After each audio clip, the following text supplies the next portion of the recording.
order to do all these operations, at least calculations that we want with the real numbers, what we want is a system that has a series of properties that we can manipulate in a sense of, and in a series of ways.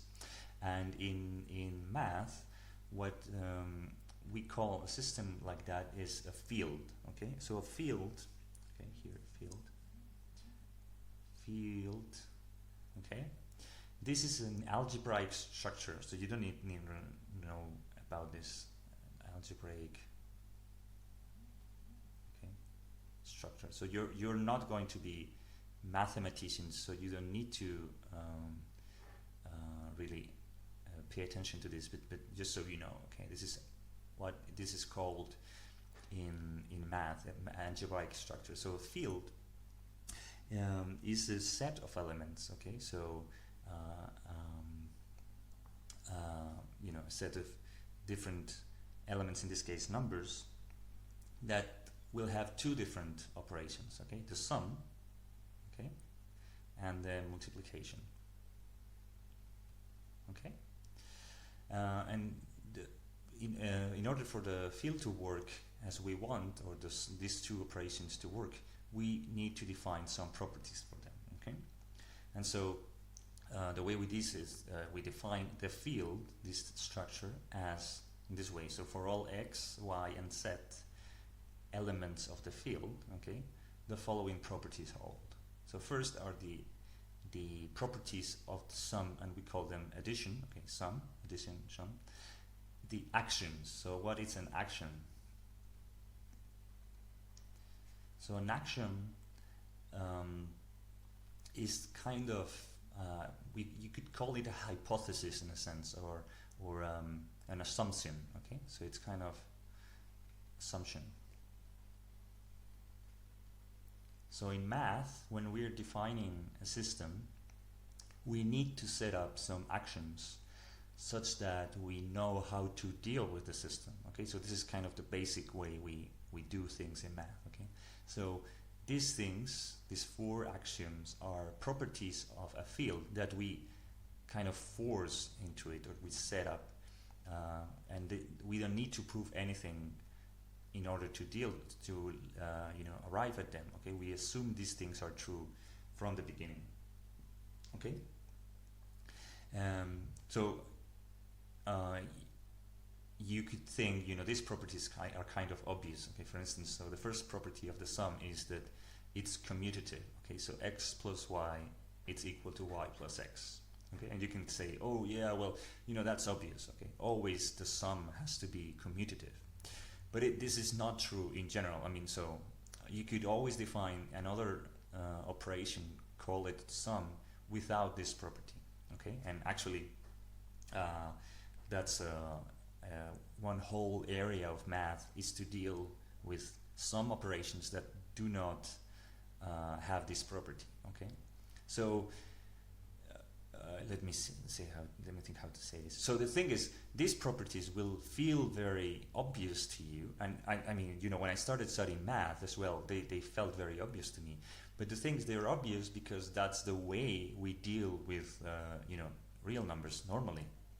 But what I want you to realize is that you can actually define many other operations that will lead to different algebraic structures, and so, you know, the things that you can do with those systems will be different than the things that you can do with the real numbers. Okay, so now back to the real numbers. So we haven't arrived at the real numbers yet. So this is a general field. Okay, so any field, okay, has to satisfy these actions. Okay, so the first one is that the sum has to be commutative. Okay, x plus y is equal to y plus x.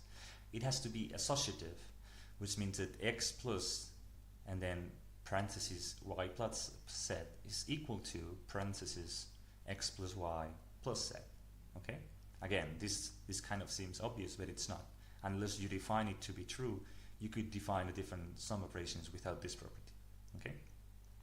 Then the third property is that there is a zero. Okay, there's a number that we call zero, such that when you add it to any other number, you have the original number. Okay, x plus 0 is x. Okay, it doesn't matter what value you have for x. then you have the same number. And the fourth property, okay, for is that at each number x there is what we call an inverse. Okay, the for each x there is a number that we call minus x here, such that x plus this minus x is equal to 0. Okay, when you sum them, you call it you get the zero element. Okay, and normally you'll see this is what we call x minus x. Okay, but in truth we don't have an operation that's called subtraction. The subtraction is just summing the inverse of this number. Okay, so this is just like really math nitpicking in a sense, but it's important that you see where these things come from. Okay, so whenever I have an operation like this that has these four properties, we have what we call a group. Okay, a group is another algebraic structure. Okay, and in this case it's a commutative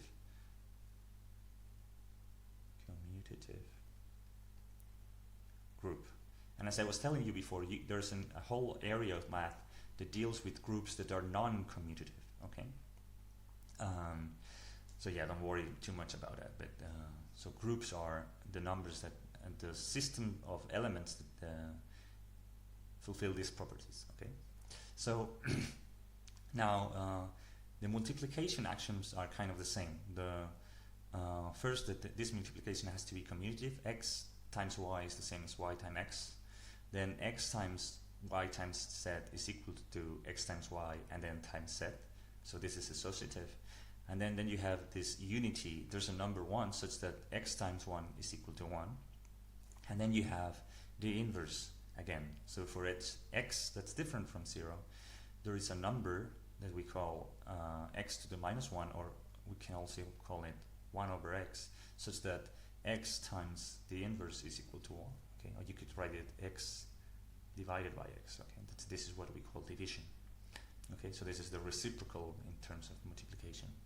So as you can see, these multiplication axioms are very similar to this, and this means that this field is also a group for the multiplication. Okay, so a field has to be a group for the action, the addition, a group for the multiplication, and then you have two extra properties. Okay, these two guys that hold for the two. So they're a combination of the two operations. So the first one is what we call the distributive law. That means that x times the parentheses of y plus z is equal to x times y plus x times z. Okay. And then the last one is that 1 is not equal to 0. Okay, so the 0, okay, this 0 of the sum is not the same as the 1 of the multiplication. Okay, if that was the case, then the only set that fulfills these properties is the kind of trivial set 0. Okay, so we would have a field that's only the number 0. Okay, so in order for the field to be non-trivial, we call it non-trivial. Okay, non-trivial, then we need this property. Okay, so this is what it says here. Oh yeah, and just so you know, so whenever I write these brackets, so for instance 1, 2, 3, I'm denoting a set. Okay, so this is a set, and it's kind of the most basic structure of math. Okay, a set is just a list of elements. So this set contains the numbers 1, 2, 3. Okay, and that's it. They appear only 1, and so you will see these brackets appear over and over and over again during the course, because that's how we write things in maths. Okay.